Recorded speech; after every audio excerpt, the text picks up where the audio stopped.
pertanyaan secara berulang dan dapatkan kami kumpulan pertanyaan berikutnya sesuai dengan batasan waktu.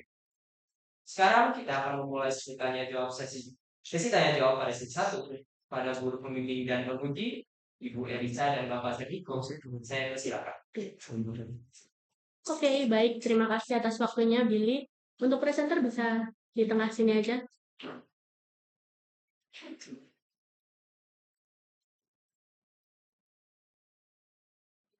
Ambil nafas dulu. Ini tegang banget. Oke, teman-teman, terima kasih atas presentasinya gitu ya.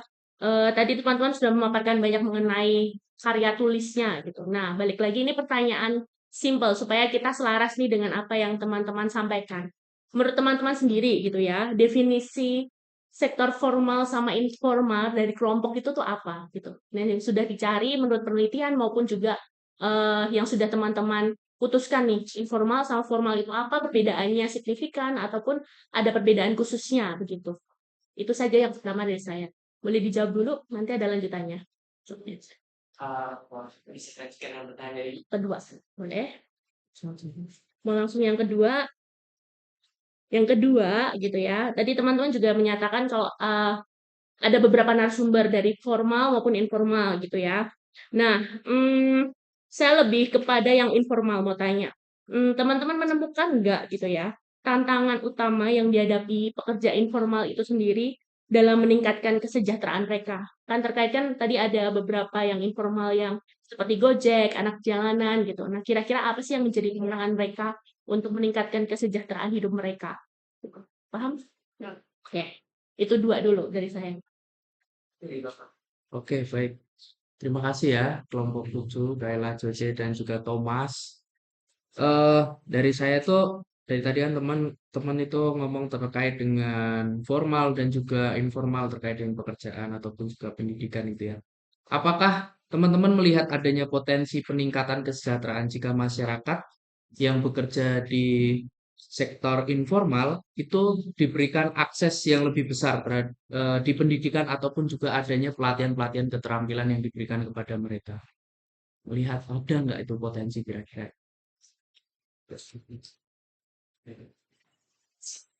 Komplementarnya ini Pak Guru, guru pembimbing dan Bapak Guru Musik. Sudah ditemukan 3 perbedaan. Poin utamanya dari Ibu Ica bertanya mengenai perbedaan dari informal dan formal kerja informal. Dan untuk yang kedua adalah tantangan utama kerja informal meningkatkan kesejahteraan. Dan untuk yang ketiga dari Bapak Ibu sendiri menanyakan ini ada meningkatkan kesejahteraan apabila diberi akses lebih baik bagi kerja pekerja. Apakah membutuhkan waktu untuk jawab? Saya izin untuk menjawab pertanyaan pertama itu ya. Jadi pekerja formal itu kerja orang yang memiliki badan legalitas, seseorang yang diberi insurance, giving suatu peresmian bahwa dia akan memiliki UMR, memiliki perlindungan dan kehidupan yang layak. Seorang yang bekerja informal tidak memiliki hak-hak tersebut, tidak memiliki badan legalitas, tidak memiliki sesuatu yang membantu mereka untuk menjalani kehidupan mereka dengan stabil. Dan itulah yang masalahnya kerja formal dan kerja informal. Itu perbedaannya. Terima kasih, Bu. Saya izin menjawab pertanyaan kedua. Mungkin saya mengambil contoh dari sektor informal yang berpendidikan di bawah standar.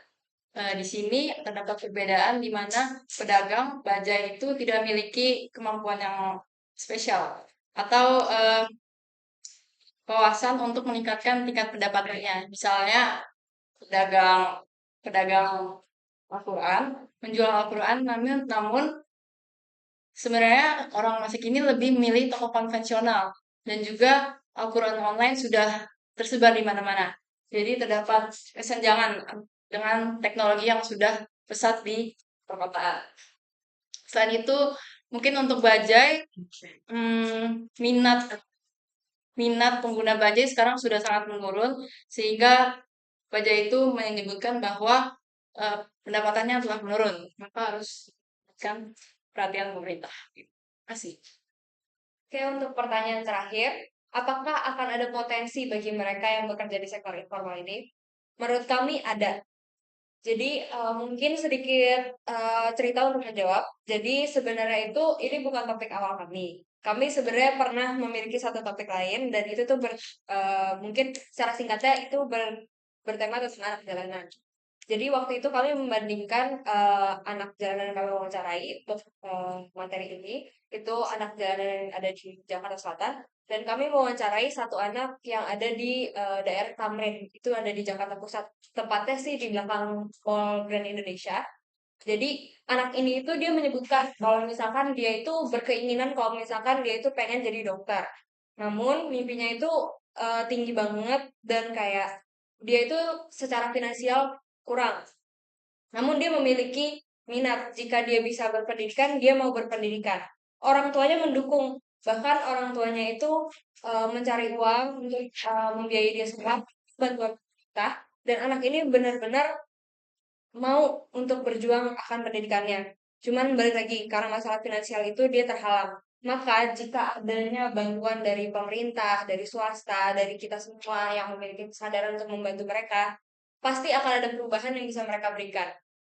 Jadi mungkin anak yang tidak mau sekolah ini, yang tidak punya motivasi ini, jika misalkan dia punya motivasi, dia pasti akan membawa perubahan bagi kita. Sekian. Kasih.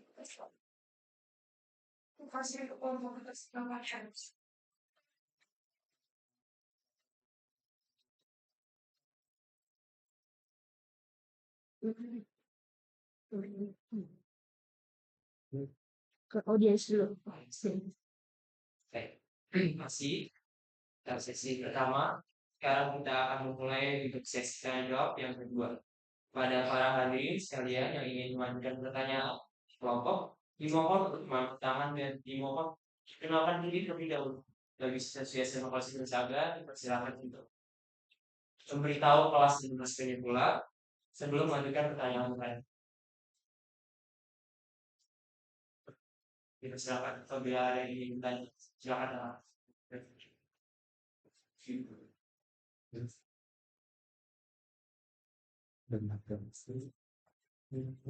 Setelah saya kamu lama.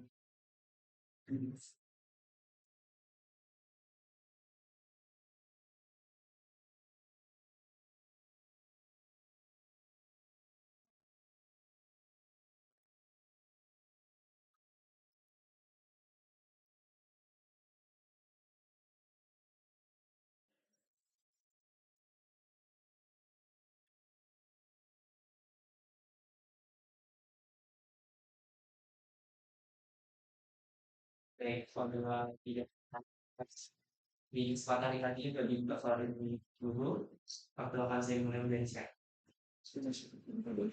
Satu aja dulu. Langsung. Oke, baik. Nah, ini kan teman-teman kan nanti di tahun 2045 gitu ya. Indonesia itu disebut sebagai Indonesia Emas. Siapa tahu di antara kalian itu nanti menjadi seorang pemimpin gitu ya.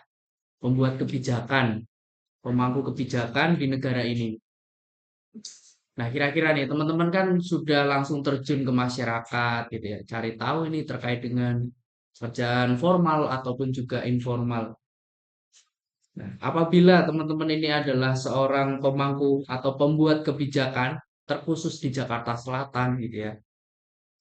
Kira-kira langkah apa yang akan teman-teman ambil untuk memperkecil kesenjangan antara pekerja sektor formal dan juga informal. Tadi kan teman-teman sempat di mata pelajaran sosiologi menyebutkan kesenjangan sosial. Kira-kira seperti apa ini, Pak? Terima kasih sekali Bapak. Bapak dari kelompok mungkin usulkan kamu dalam Boleh. sorry memang saya fokus oke mulai dari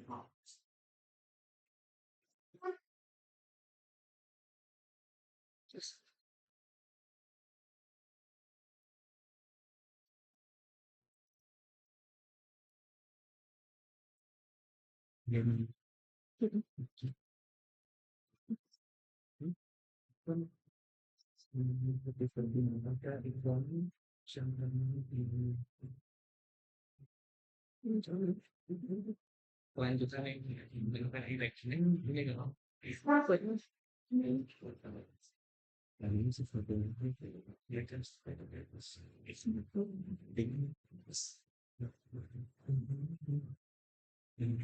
kan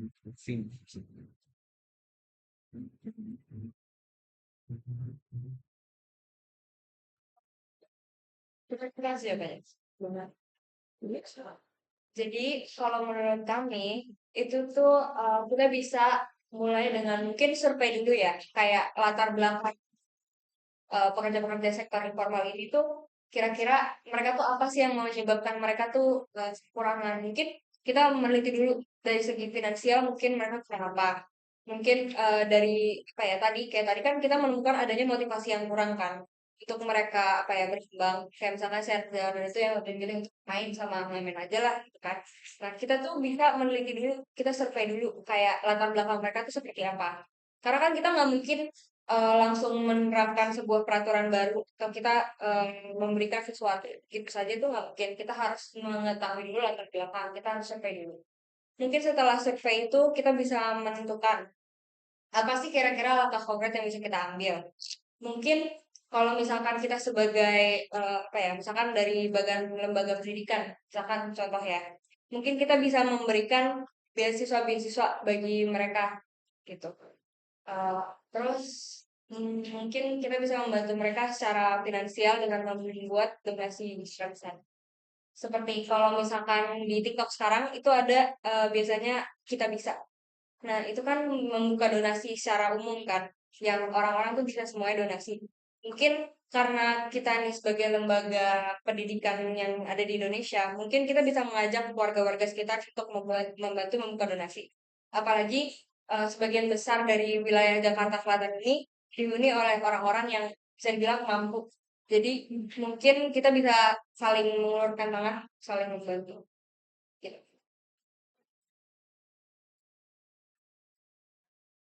Para teman Blentuk, terima kasih atas kesempatan. Dan saya beri kesempatan lagi bagi para audiens yang ingin mengajukan pertanyaan kepada Bapak Presiden.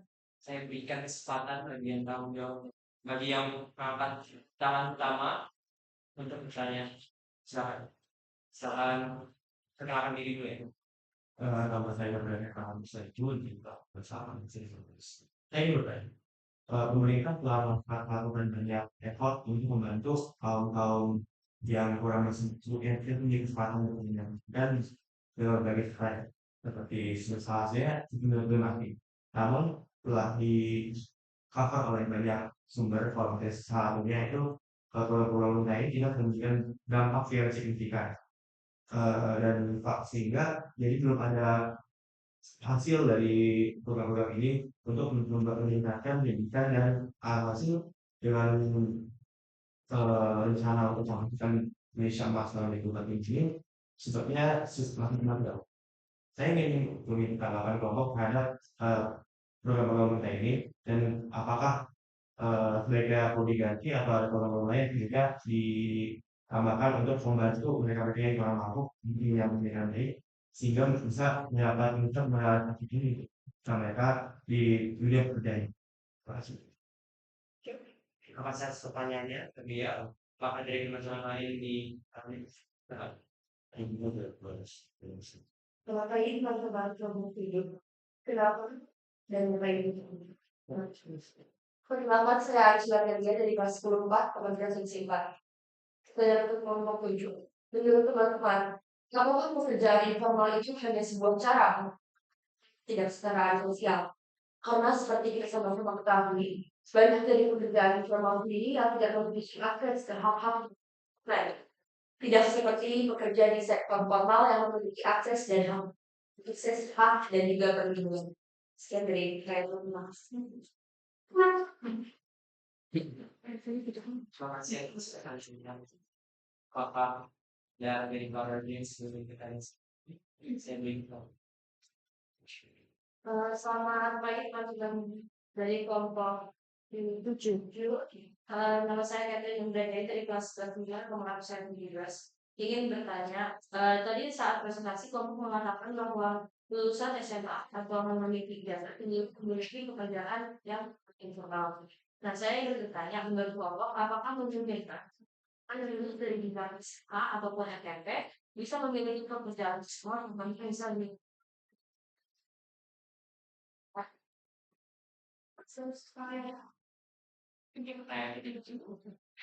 Apakah dari kelompok kita perlu saya untuk pertanyaan dari boleh. untuk pertanyaan Pak, apakah sebaiknya program yang diselenggarakan oleh pemerintah diganti atau ditambah tuan masyarakat mencapai pendidikan yang formal atau baik? Untuk yang kedua, apakah pekerja informal merupakan cara dalam masyarakat untuk membedakan antara kesenjangan sosial? Dan untuk yang ketiga, apakah lulusan SMP yang tidak mencapai pendidikan formal yang baik dapat mendapat pekerjaan yang lebih baik lagi atau memiliki potensi untuk bekerja? Apakah saya sudah baik? Saya beri kesempatan bagi kelompok. Apakah belum waktu ini berpikir lebih dahulu? Oke, saya akan beri waktu sedikit ya.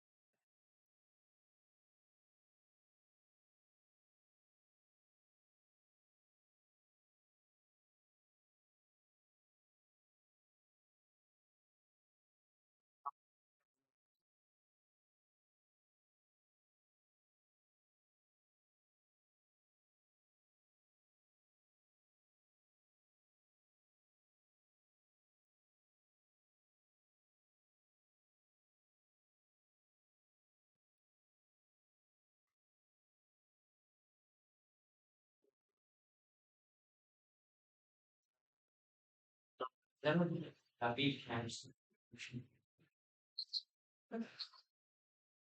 Oke, saya izin menjawab pertanyaan GK.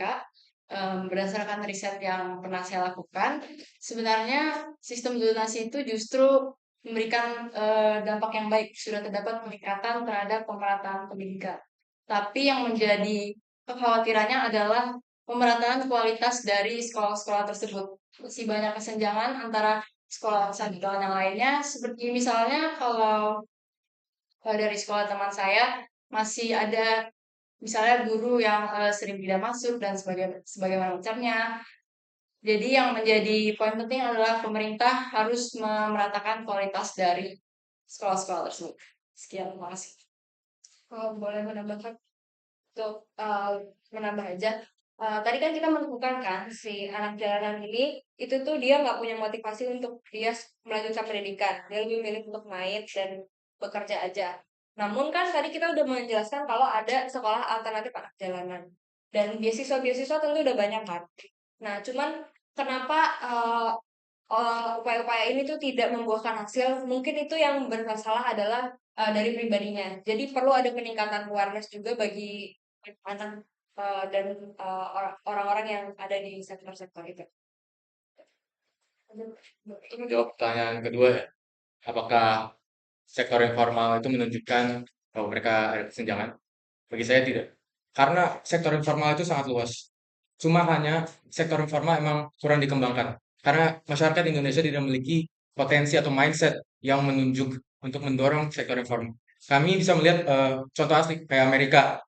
Banyak orang di situ adalah entrepreneur, merchant, influencer itu adalah hal sektor informal dan mereka sukses juga. Secara mindset mereka tuh udah punya modal, mereka udah punya mind untuk apa yang mereka lakukan. Game plan mereka udah ada. Dan itu yang diperlukan ditanamkan di Indonesia itu, terutama di pendidikannya. Itu yang makanya saya mau menambahkan lagi yang tadi yang sistem pendidikan itu bisa juga ditambahkan dari situ. Terima kasih. Ya, untuk menjawab pertanyaan terakhir tadi, saya namanya Kat. Ya. Apakah orang yang lulus tanpa gelar yang tinggi itu bisa mendapatkan pekerjaan formal? Menurut kami bisa, karena tidak selalu melalui seseorang yang lebih pintar itu yang akan sukses. Kita bisa mungkin melihat kisah-kisah inspiratif, misalkan kayak kisah Ruth yang awalnya dia mau rugi besar-besaran, tapi akhirnya sekarang dia sukses besar, bahkan menjual ke seluruh negara. Jadi kita mungkin bisa mengambil dari contoh-contoh seperti itu bahwa memungkinkan adanya perubahan. Orang yang tanpa gelar, tanpa pendidikan itu bisa ketika mereka mau berusaha dan ketika mereka mau belajar, mau merasakan susah dan bahagianya. Namun hal seperti itu balik lagi terhadap individunya. Apakah individu itu mau memiliki kemauan atau tidak? Jadi apakah bisa? Bisa, tapi tergantung lagi pada individunya.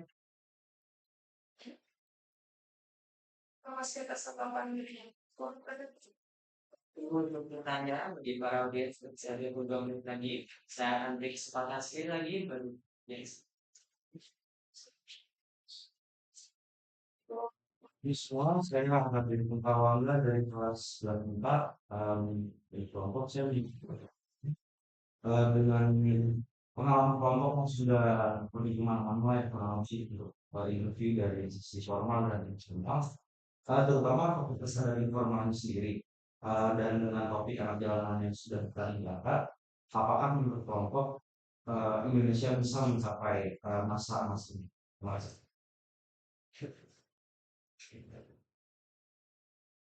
Terima kasih pertanyaan besar.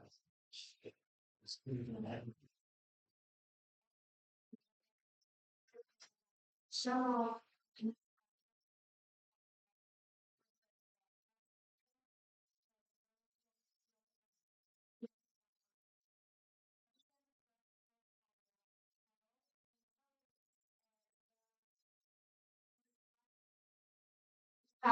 sama untuk menyelesaikan masalah sedangkan tentang pendidikan, tapi dari masing-masing individu itu tidak bermotivasi. Nah, untuk itu, bagaimana cara untuk memberikan motivasi kepada mereka yang tidak mempunyai. Yang kedua, menurut kalau pendidikan sendiri, akan ada dampak positif atau negatif perbedaan pendidikan dan karir. Karena bisa jadi kalau misalnya dari desa ke kota pendidikannya akan meningkat, tapi di desanya LDM di desanya itu saya Pertanyaannya saya dan kita tidak cuma 3 pertanyaan saja. Dari itu saya beri kesempatan bagi kelompok presenter untuk menanggapi apakah butuh saya ulang lagi. Untuk pertanyaan pertama, apakah Indonesia dapat mencapai masa emas setelah presenter telah mengalami interview dan menjelajahi berbagai kelompok seperti apa? Dan untuk pertanyaan kedua, bagaimana memberi motivasi bagi mereka yang tidak mencapai pendidikan formal untuk mencapai kerjaan formal yang lebih baik lagi? Dan untuk pertanyaan terakhir, apakah faktor globalisasi berdampak terhadap kerjaan formal? Apakah membutuhkan waktu lebih dahulu? Saya akan memberikan waktu satu menit.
Saya akan memberikan kesempatan bagi presenter kelompok untuk menjawab berbagai pertanyaan. Untuk menjawab pertanyaan pertama, apakah Indonesia dapat mencapai Indonesia Emas pada tahun 2045? bagi saya dan sistem political climate right now. Itu kita melihat bahwa Prabowo Subianto sedang meng-cut budget dari beberapa sektor pendidikan untuk mempush agenda dia untuk mendapatkan makanan gratis ini. Dan itu juga mengefek besar sekali, dampak signifikan besar sekali terhadap semua PTN, semua sekolah nasional, terutama fasilitas gaji guru dan juga ya standar sekolah Indonesia in general ya. Itu sangat efek. Bagi saya untuk sekarang tidak bisa. Tapi kalau kita mempush public policy dan mempush lebih banyak pendidikan dan agenda yang lebih positif terhadap pendidikan, kita bisa mencapainya dari lebih cepat atau mungkin tepat waktu dari 2044. Seperti konkretnya menginstalisasikan lagi seperti program ISEC yang memberi beasiswa kepada orang-orang mahasiswa yang untuk ke luar negeri dengan gratis. Itu udah ada, tapi sekarang sedang di-cut sama Prabowo. Dan juga ada lagi misalnya pendidikan yang desa yang lebih diberi attention dan lebih diberi standar internasional juga, pasti juga bisa melebihi yang di kota gitu maksud saya. Jadi ya bagi saya bisa, tapi perlu banyak perubahan, terutama di rezim sekarang. Nah, ya, terima kasih. Oke, untuk menjawab pertanyaan kedua dari Karisa tentang apakah akan ada empat cara untuk membuat seorang ini yang ada di sektor informal ini untuk lebih berkembang, itu ada. Mungkin simpelnya, misalkan saya balik lagi sebagai penentu kebijakan. Mungkin bisa seperti misalkan si anak jalanan itu yang tidak memiliki minat untuk mendapatkan pendidikan. Dia itu kan sebenarnya memiliki cita-cita. Dari hasil wawancara, sebenarnya dia itu memiliki cita-cita. Tapi memang untuk sekarang itu dia tidak memiliki motivasi untuk melanjutkan pendidikan. Jadi sebenarnya dia itu memiliki kemauan. Cuman karena dia merasa sepertinya saya tidak akan bisa keluar dari lingkaran ini. Maka dari itu dia memilih untuk, oh ya sudah saya bekerja saja, saya bersenang-senang saja karena hidup saya tidak akan berubah. Maka dari itu sebagai pemerintah yang penentu kebijakan yang bisa memberikan harapan bagi mereka, kita harusnya bisa mewujudkan harapan mereka itu. Misalkan dengan memberi beasiswa, mungkin mereka akan lebih tergerak ketika kita memberikan sesuatu untuk perkembangan mereka. Lalu misalkan si supir bajai dan pedagang, mereka menyebutkan bahwa kalau misalkan mereka bisa mendapatkan sebuah penghasilan yang lebih stabil, yang lebih bisa membawa mereka ke titik yang lebih tinggi, mereka ingin melakukannya. Tapi balik lagi, mereka tidak punya ijazah dan mereka tidak memiliki apa ya kesempatan bekerja karena minimnya lapangan kerja. Lalu balik lagi mereka tidak punya ijazah, jadi mereka tidak bisa diakui. Jadi mungkin kita sebagai penentu kebijakan bisa memberikan mereka arahan untuk melanjutkan pendidikan mereka atau setidaknya memfasilitasi peningkatan ketenaga kerjaan bagi mereka. Oke, untuk menjawab pertanyaan ketiga, pendapat kelompok kami sebenarnya urbanisasi lebih banyak memberikan dampak positif. Kenapa? Karena kehidupan kota itu sudah sangat padat dan lapangan kerja sudah sangat minim. Belum lagi di desa ini akan terjadi kurangnya tenaga kerja. Sementara kota itu sebenarnya membutuhkan desa, di mana dia butuh pemasukan pertanian, sumber pertanian. Maka dari itu perlu digarisbawahi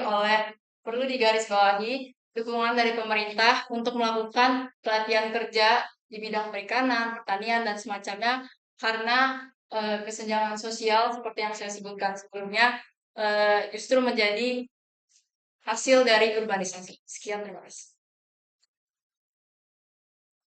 Baik, terima kasih atas tanggapannya. Kesempatan lagi bagi para dan saya yang bertanya karena sisa 14 menit untuk sesi. Silakan bagi yang ingin bertanya untuk pasangannya dan mengutarakan pertanyaan masing-masing. Silakan. Perkenalkan, nama saya Desila Harjanto dari kelas 4. Jadi pertanyaan saya itu, apakah pekerjaan informal itu hanya sebuah pilihan untuk mereka yang tidak memiliki akses ke pendidikan yang berkualitas? Atau menurut kelompok, ada cara untuk memastikan bahwa semua orang memiliki akses ke pendidikan yang berkualitas untuk meningkatkan kemampuan mereka dalam pekerjaan informal? Nah, seperti yang kita tahu sekarang sudah banyak pendidikan tinggi berbasis seni, musik, dan lain-lain.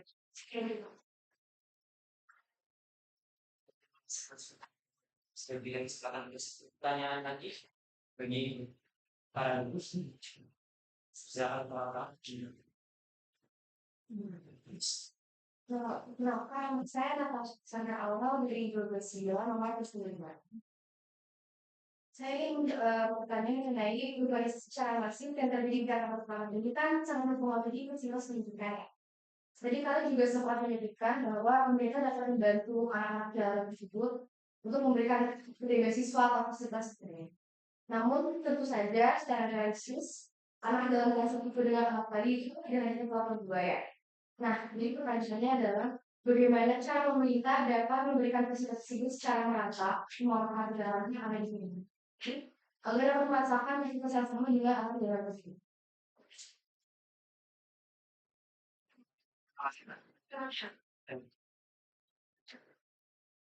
Kali ini saya akan ulangan pertanyaannya untuk para kelompok.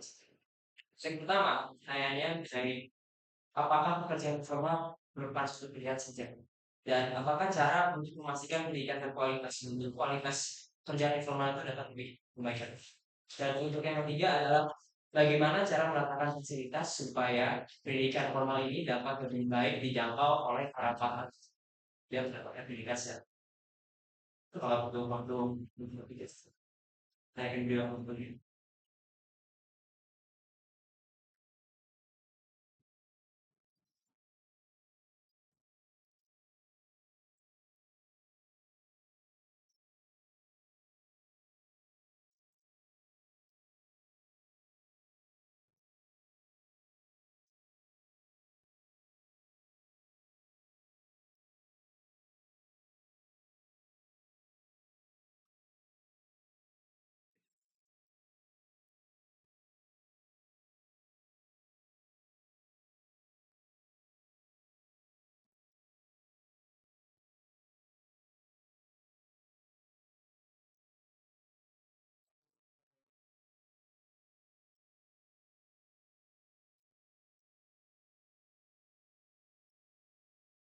Jadi jangan nanya pertanyaan bilang.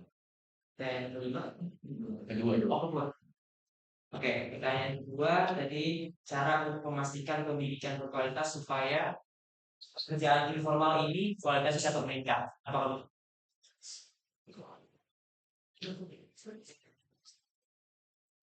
kamu berpikir sudah habis? Kalau itu tadi apa pertanyaannya?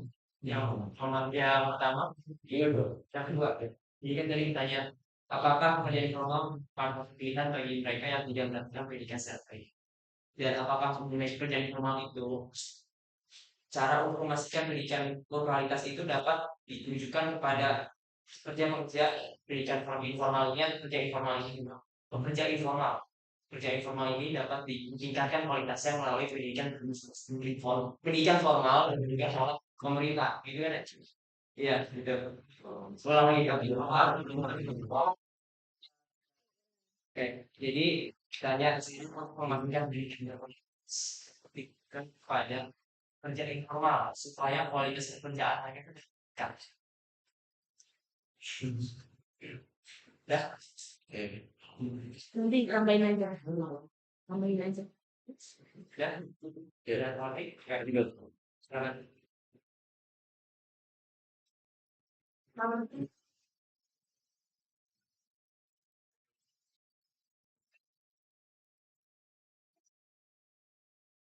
Oke, saya izin menjawab pertanyaan pertama, apakah pekerjaan informal itu sebuah pilihan? Mungkin mengambil contoh dari pedagang Al-Quran, dia sempat menyebutkan kalau misalnya dia terbiasa ikut bos. Jadi mungkin itu salah satu faktor kenapa dia tidak berpindah pekerjaan. Selain itu juga kami belum sempat menyebutkan tentang Gojek. Dia sebelumnya itu memiliki sarjana S1, tetapi memilih untuk menjadi Gojek karena terpaksaan di mana lapangan pekerjaannya habis dan dia memiliki tanggungan ekonomi darurat. Ya, jadi untuk menjawab pertanyaan kedua, pendidikan informal ngefek ke kualitas pendidikan informal. Jadi saya melihat bisa jika kalau kita lihat ya kayak pendidikan itu kurang dinamisnya sistem pendidikan sekarang ya. Kita tidak melihat bahwa oh kita disuruh membuat penjualan atau membuat suatu sistem atau badan yang asli efek konkret di masyarakat. Dan saya melihat bahwa kerja informal itu aslinya tidak buruk, cuma tidak dilihat aja dengan government. Banyaknya itu bisa diinkorporasi dengan kerjaan formal, tapi government tidak mau atau tidak peduli dan tidak melihat kepentingan dan signifikannya tersebut. Dan itu yang bagi saya bisa sih pendidikannya itu ditingkatkan dan kualitasnya juga membaik. Dan pendidikan informal, pekerjaan informal tersebut bisa ya, ditingkatkan. Terima kasih.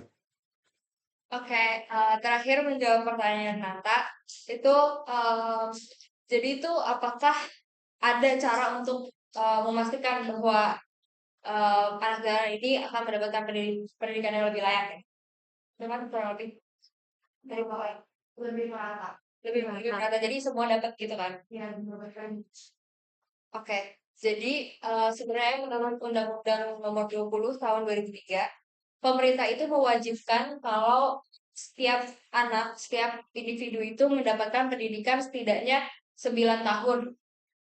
Namun, mungkin emang ada anak-anak yang tadi seperti yang tadi disebutkan, ada yang memilih tidak sekolah, ada yang mungkin sekolahnya terpaksa harus terputus karena mungkin kondisi finansial, mungkin keluarga dan lain-lain dari berbagai latar belakang. Nah, dari sini mungkin untuk memastikan bahwa kebijakan pemerintah itu bisa merata, itu kembali lagi pada pemerintah. Seperti yang kita tahu, Indonesia itu negara yang ada tingkat korupsinya kan. Nah, mungkin dari pemerintah sendiri mungkin bisa meminimalisasi itu. Apalagi sesuai dengan wawancara kami dengan driver Gojek, dia pun menyebutkan bahwa sebelumnya, sebelum Prabowo mencalonkan diri, dia menjanjikan bahwa dia akan membuka banyak lapangan kerja dan untuk pendidikan sendiri dia mengatakan bahwa ada yang bakalan gratis itu. Tapi buktinya sampai sekarang itu belum dijalankan.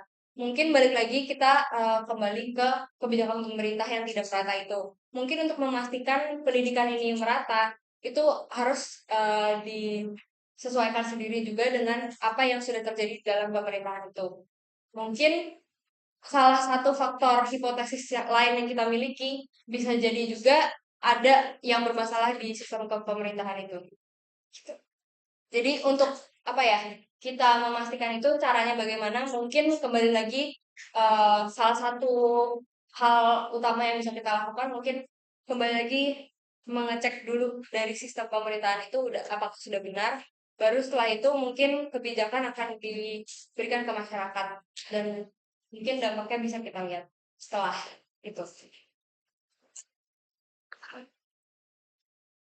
Terima kasih atas tanggapannya.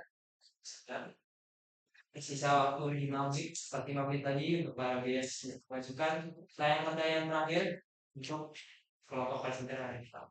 Silakan bagi yang ingin mengajukan pertanyaan untuk catatan.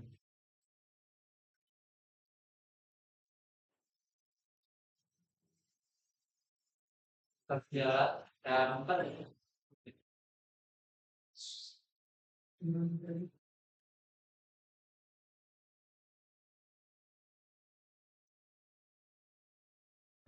Sedikit ada sih sebenarnya karena nggak ada yang nanya. Saya mau nanya ke Tri, kesulitan apa yang kalian hadapi saat mengerjakan proyek ini? Oke sih. Terima kasih Pak. Apakah ada yang ditambahkan dari sudut pandang para pemimpin yang BTS?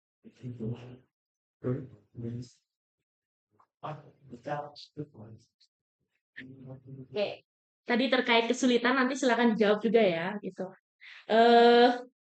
Saya jadi terpikir satu hal gitu ya mengenai tadi yang sudah teman-teman sampaikan prosesnya, kalian berproses dari semester kemarin kan ya sampai sekarang nih presentasi saat ini terus menjawab pertanyaan gitu ya. Saya mau nanti satu persatu menjawab gitu ya. Kira-kira seberapa puas teman-teman terhadap kinerja karya tulis kalian sekarang termasuk presentasinya? skalanya 1 sampai 9, sampai 10 lah ya. 10 itu yang baik. Menurut kalian tuh kira-kira kalian tuh di angka berapa? Pribadi-pribadi ya. Jadi bisa jadi berbeda-beda. Lalu yang kedua gitu ya, mengenai dinamika ini gitu ya. Tentunya kan teman-teman mengalami banyak hal selama semester lalu dan sekarang. Dalam proses penulisan karya tulis kan juga ada kendala dan yang lain-lain gitu. Kira-kira hal apa sih yang paling kalian dapatkan yang berkesan nih? Ataupun yang, oh oke saya belajar ini nih di penelitian ini atau karya tulis ini gitu. Kira-kira apa satu hal itu yang membuat teman-teman, oh saya belajar satu hal ini gitu. Oke, paham mengenai hal itu? Sangat oke.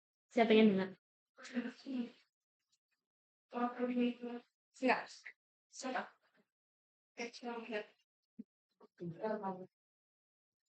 Jadi saya ingin menjawab pertanyaan pertama ya. Eh, ya bagi saya kesulitannya itu dengan beneran organizing dengan ini ya dari awal ya. Ide pertama itu nggak selalu bakal menjadi ide terakhir. Bagi saya akan perlu banyak perbedaan, banyak difference, conflict in interest ya, yang akan mempengaruhi dinamika kelompok kita. Tapi bagi saya kesulitan itu, tantangan itu kami lampaui dengan saling bekerja sama, saling berkomunikasi dan akhirnya juga bisa menyelesaikan kartu, menyelesaikan presentasi dan mengumpulkan semuanya dengan waktu yang tepat. Jadi bagi saya kesulitannya ada dan itu perlu di semua badan pekerjaan itu pasti perlu kesulitan itu karena the real solution is to finding the solution to the same problem in the beginning.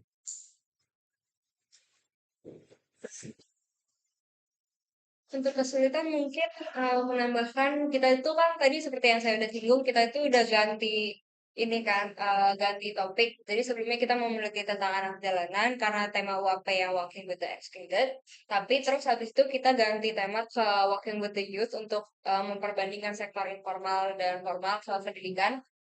Mungkin the biggest challenge itu ketika kita tuh harus ganti topik dan kita harus menyesuaikan dengan topik baru dan kita harus mencari narasumber baru, data baru. Jadi kita tuh melakukan semuanya secara apa ya singkat dengan waktu seadanya dan jadi itu lumayan jadi biggest challenge buat kita. Apalagi jujur kayak saya itu bukan tipe yang enjoy kerja kelompok dan Thomas pun sempat cerita kalau misalkan dia bukan orang yang enjoy di kerja kelompok. Jadi mungkin itu kesulitan buat kita untuk benar-benar menyesuaikan diri dengan perubahan baru dengan kondisi kita sekarang ini. Kalau menurut saya pribadi, sebenarnya kesulitannya itu kurang motivasi masing-masing sih. Kita sering banget menunda-nunda, jadi ini jadi pembelajaran bagi kita semua buat kalau bisa kita menyicil dari jauh-jauh hari karena lumayan hektik di minggu terakhir. Kurang lebih gitu. Oke, karena waktu gak banyak mungkin kalau dari saya sendiri scale waktunya mungkin scale 1 sampai 10 mungkin sekitar 6 karena kan balik lagi kita tuh bener-bener ganti tema tuh last minute mungkin kayak sekitar seminggu 2 minggu 2 mingguan kita dalam 2 minggu kita nyicil semua ini dari awal jadi bener-bener apa ya kita terburu-buru lah dan balik lagi tadi kondisi kita yang susah untuk saling motivasi saling bekerja sama itu dan menunda udah gitu kalau apa ya saya bisa dia nggak bisa saya bisa dia nggak bisa jadi kayak sulit untuk kita sama-sama bekerja sama dan menyelesaikan ini dalam waktu yang singkat jadi mungkin itu salah satu tantangan yang benar-benar membuat saya tuh kurang puas lah dengan hasil kita cuman uh, hal yang saya bisa pelajari adalah dengan kerjasama karena kan kita tetap harus bekerja sama di sini kan dengan kita saling menggandeng tangan, saling mengerjakan ini dengan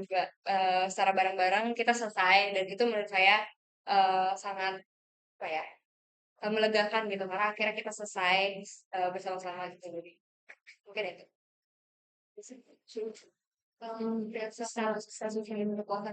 Oh, tingkat kepuasan saya 7.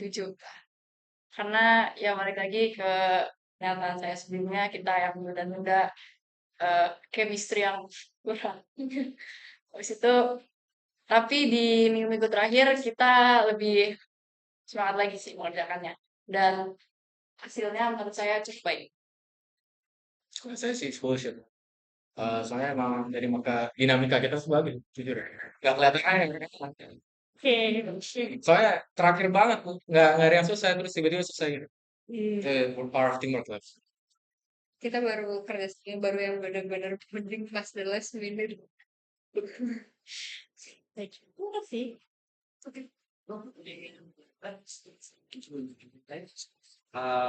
Sekarang kita tiba dan jawab kemarin tulis sekaligus untuk panggilan diskusi pada nanti. Terima kasih kepada para ahli yang telah hadir pada diskusi. Mohon maaf bila ada kekandang atau perbuatan saya selalu berlangsung acara yang berbeda.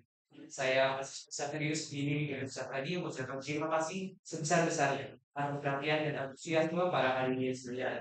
Selamat berlangsungnya amin. Saya pilih oleh itu diri dan bebas.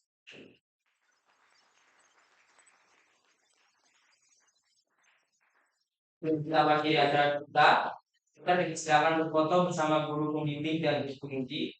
Lalu berikutnya pengambilan foto peserta bersama orang tua. Silakan.